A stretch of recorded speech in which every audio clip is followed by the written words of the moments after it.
Welcome to RHI Sociable City Interviews, where we meet with global thought leaders on nightlife and the social economy.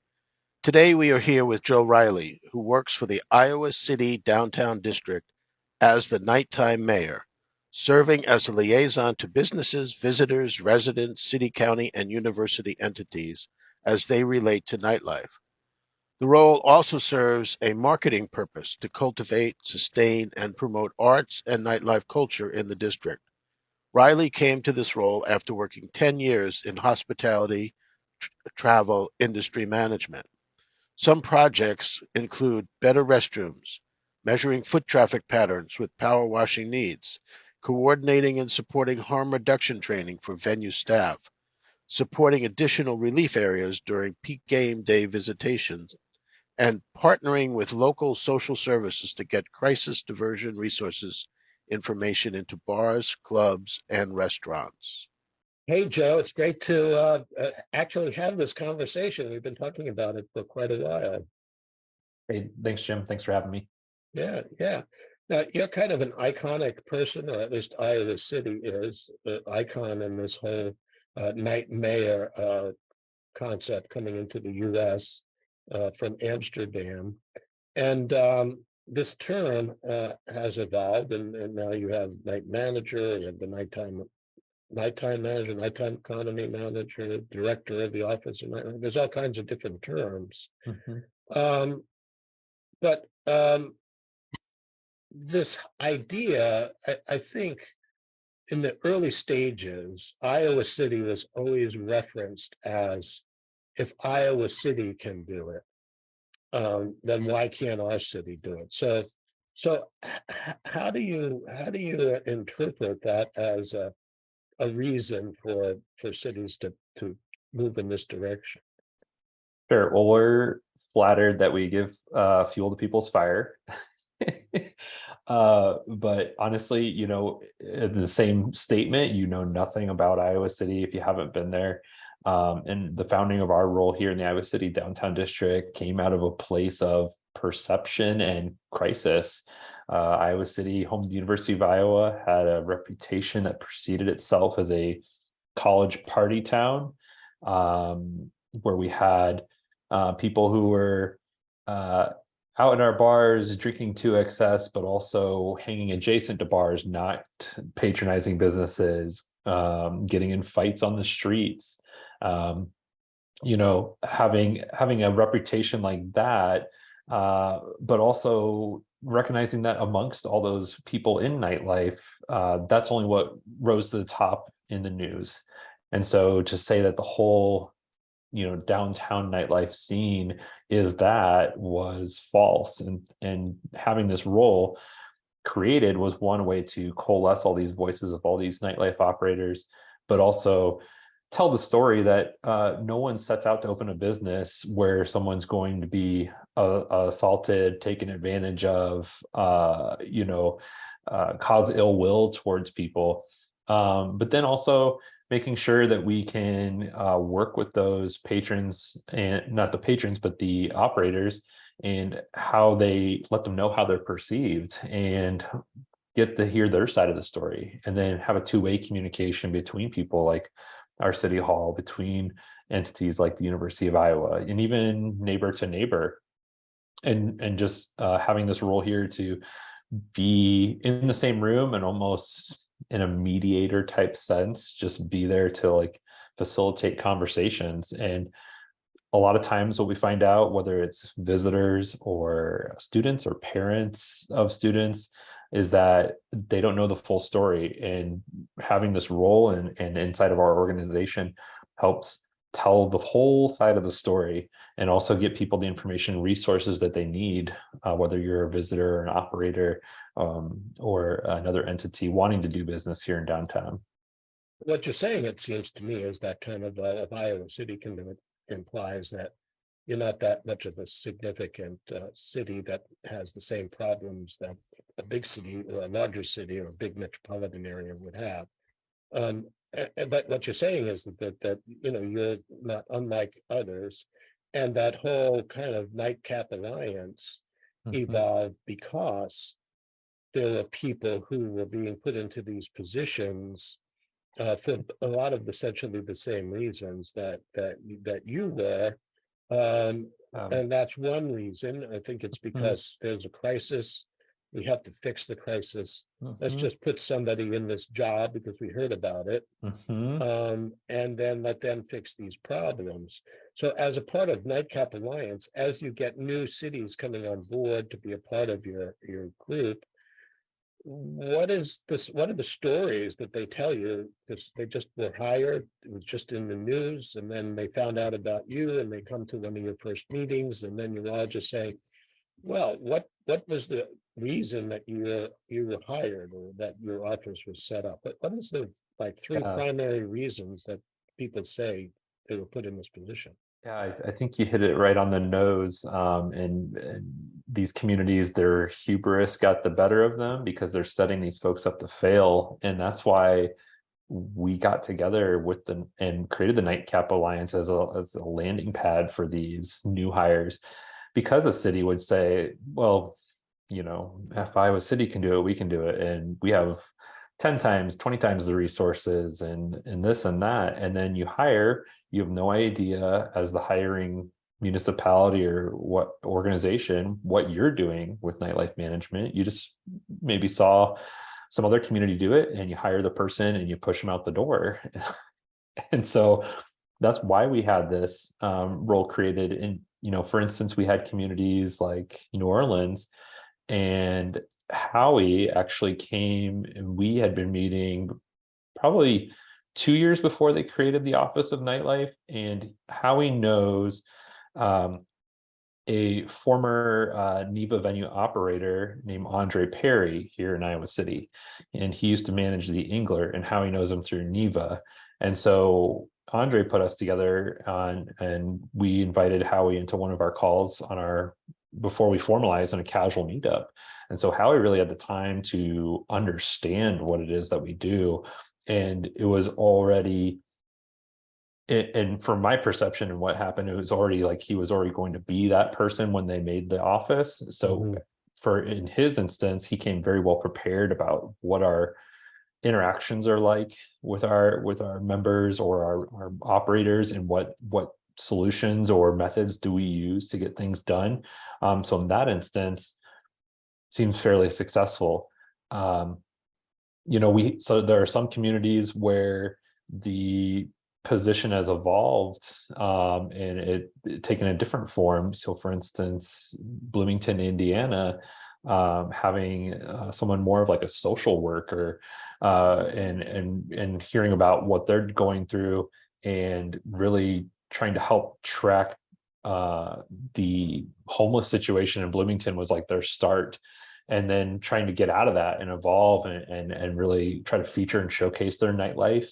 Um, it is interesting to see that folks get hired by a municipality or a government entity, and they are not given the tools to succeed, whether that is a budget, whether that is staffing. Um, so we created this organization, one, to kind of catch these new hires as they come out, and hopefully the more we talk about this, share our story, and can go to visit places like you invited me out to Des Moines to go visit. And everybody cares about nightlife. There's four different entities that will all have a say and really care and want to make sure that it thrives. But there's this missing middle, and like, what is that missing middle? You need Mhm.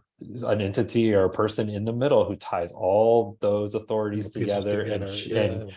shares all those resources. So I think, one, it's about properly resourcing the role. Two is, people feel, I think they're still hesitant about founding this role, and I know certain communities don't want to use the term nightmare. And like I've said in previous interviews, it can be whatever title you want it to be: executive of nightlife, office of nightlife, whatever you want. And people feel hesitant to jump on this because they feel like it's almost a buzzword. But the more and more you talk about it, you keep saying, we need something like this. that would be nighttime management. Mhm. Along those lines, Mhm, obviously you've been to some of our events, and and even within our own work and working in different cities, I know that Tina is a part of your network, and they're doing an assessment with Sacramento. And while she's really led one of the more comprehensive approaches to nighttime management, what the city is faced with and what Alicia and Jocelyn are working with them on is they want to become a city of festivals, but mhm, then they don't have an infrastructure. But then at the mhm, same time, they're expanding their festivals, and it's putting a strain on all the public works, police, fire, where they're all short-staffed, mhm, yet they still have the demands for the nighttime security and safety, but also you have more demands for the daytime events and festivals, mhm, which in and of themselves can create conflicts with existing businesses mhm, who feel like they're losing customers and things are becoming more competitive. So in a way, you have a nighttime social economy, as we call it, and a mhm. daytime social economy. To what extent do you hear from people, especially the under 25-year-old demographic, who's not going out as often? And I just talked with Peter Marks from the UK about this, but they're using their money to go to big live music festivals. Mhm, So that's that shift in how people are spending their money and their time. But that's also creating challenges for cities in terms of city management and planning. To what extent do you see this role kind of evolving to take on some of these daytime events and festivals, which really create a lot of the same challenges in some ways, mhm. in terms of sound and traffic and policing and security and um, drug activity as nightlife does? Yeah, the trend is still matches up with what RHI has been talking about for years. Is people want experiences, experiential things, and that can be daytime or nighttime. But cities, uh, it feels like there's always, if you've ever been in a committee process or part of a planning anything commission, there's always like what they call the good idea fairy, and there's no structure or support underneath it. They know the end result, but they don't know what all the things that are needed. I think the more that we talk about our experience, understanding that nightlife needs to be managed, same with daytime, and people in all municipalities and districts understand that. But you can't just say we would like to be the city of this when you don't have the infrastructure for it, or you don't have those dedicated spaces, or you don't have, for instance, an event planning guide for producers and say this is what you're required to do as you put this on.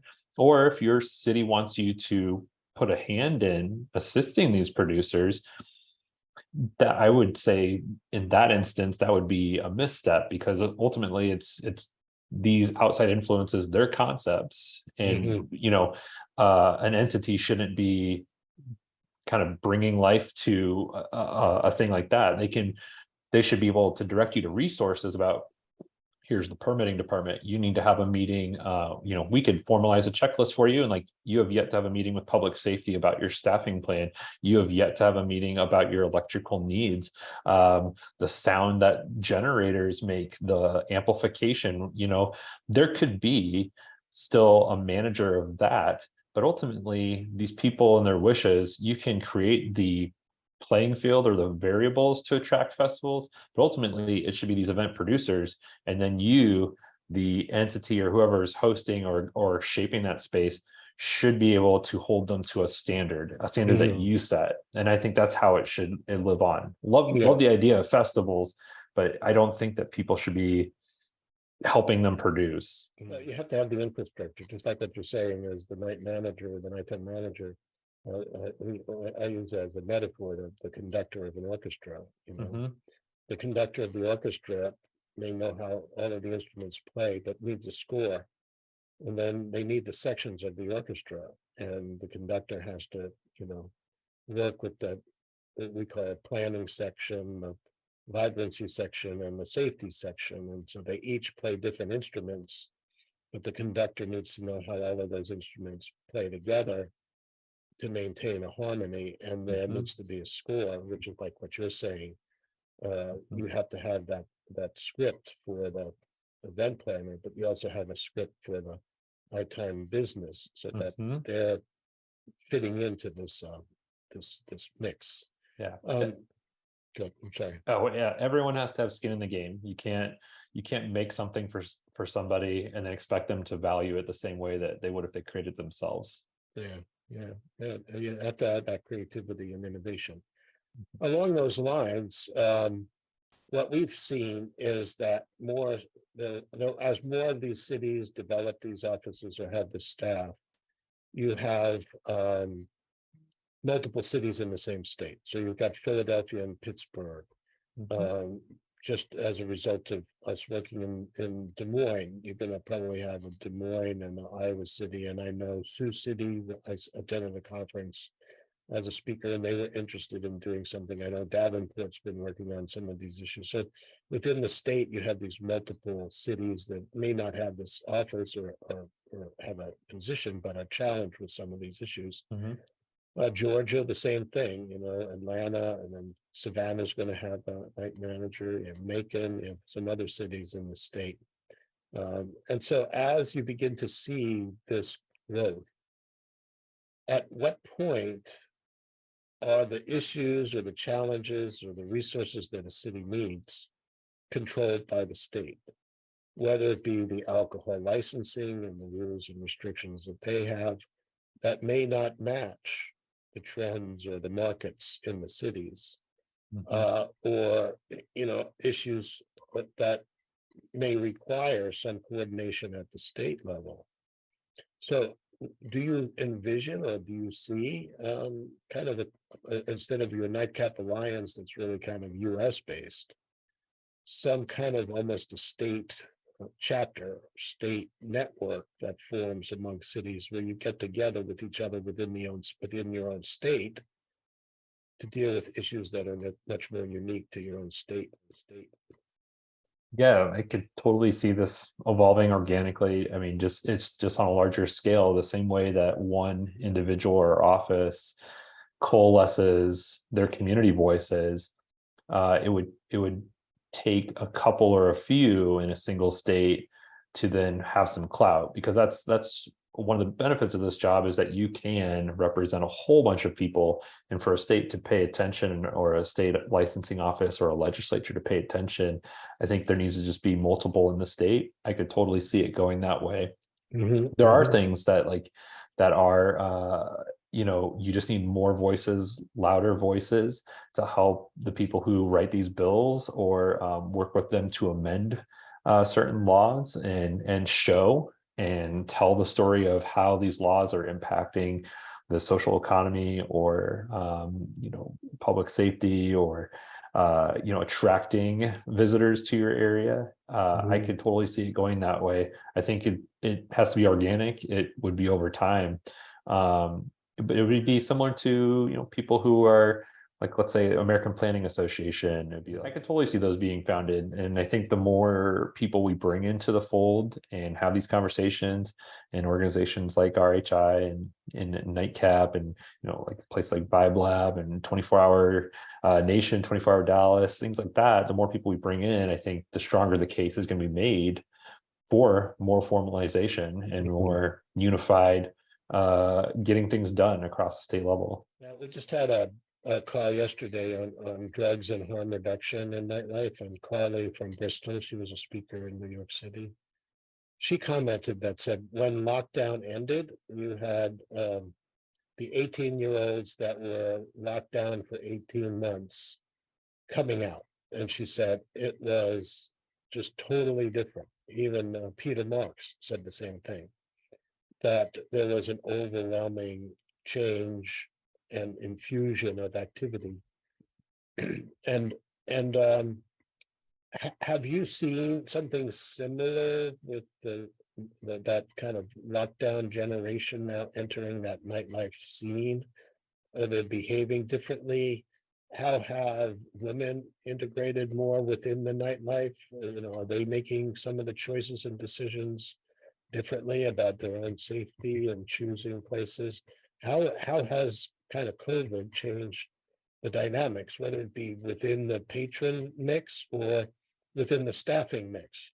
You know, you hear about staff shortages, or Peter Marks was saying, you know, for the pubs and clubs, women will work until 1 or 2 in the morning, but they're not going to be working until 4 in the morning.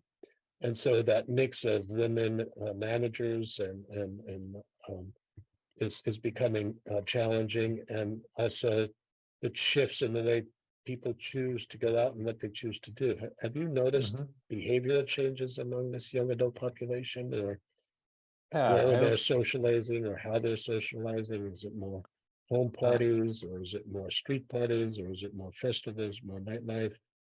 I would say, first off, just touching on a thing you just said about, management or employee groups, everyone had to do kind of a hard reset on not only who their staff was because they had to let them go, but then they lost all these years of experience and just from my level, noticing that there are fewer women managers back into our nightlife establishments, and that might just be they got another job somewhere else.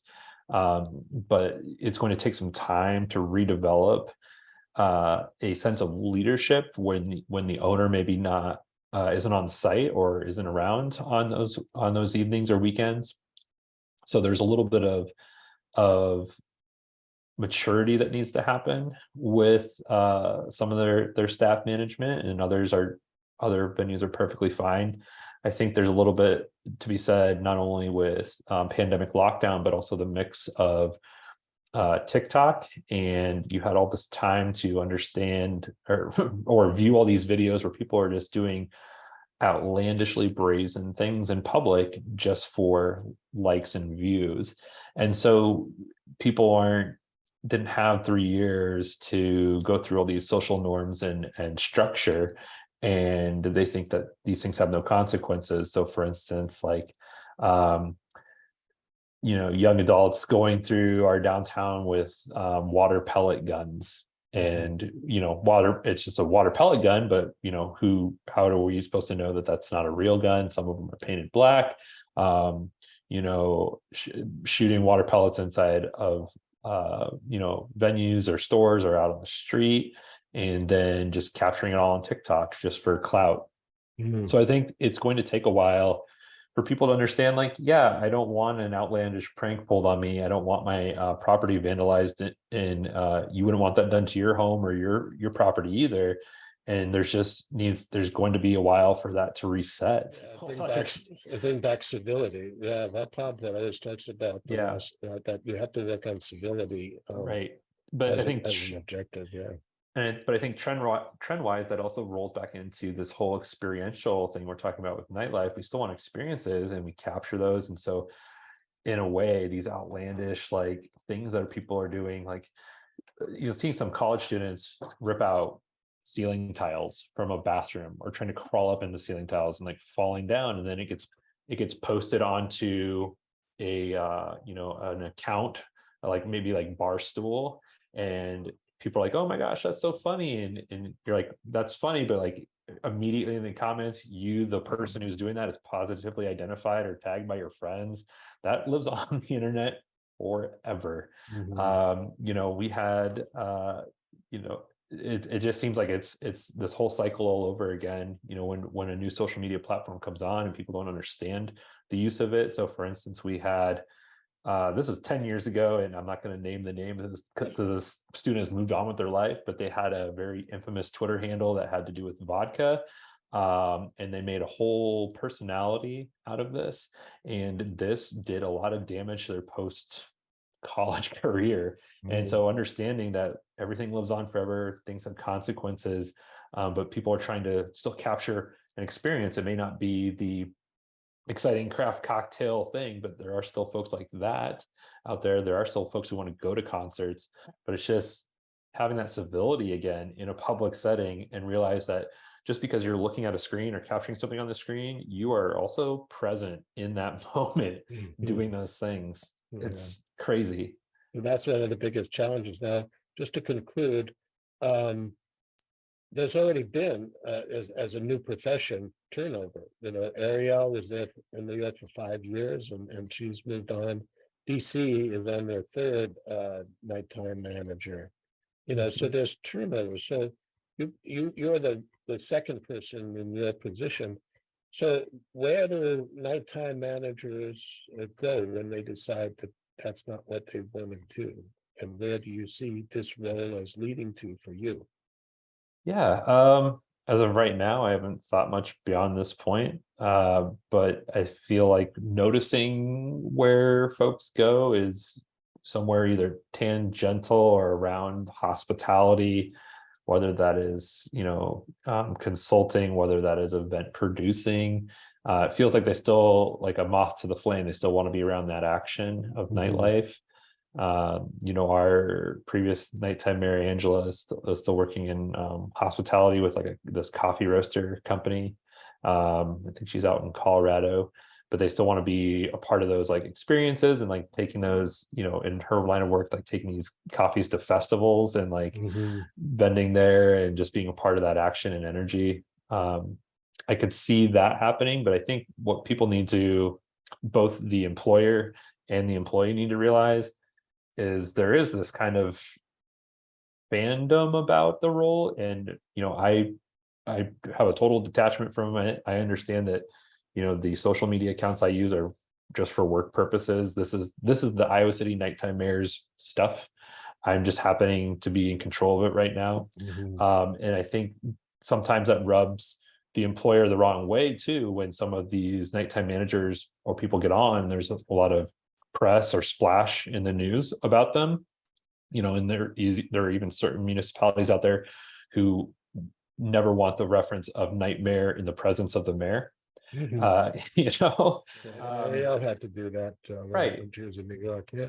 So So what I you're think, saying is that it's an evolving profession. You're one of the mhm, pioneers, and you see this as being something that's transferable to mhm, whatever path that you choose. Yeah, we're at the end of the time here, and this has mhm, been great and very insightful. And I think it really helps to define, what the field is and how it's evolved and where it might go to, and also the challenges that you face. So mhm. this has been great, and I appreciate your time. And any last word? I got nothing. I think you asked all of them. Thanks, Jim. All right. Well, thanks a lot.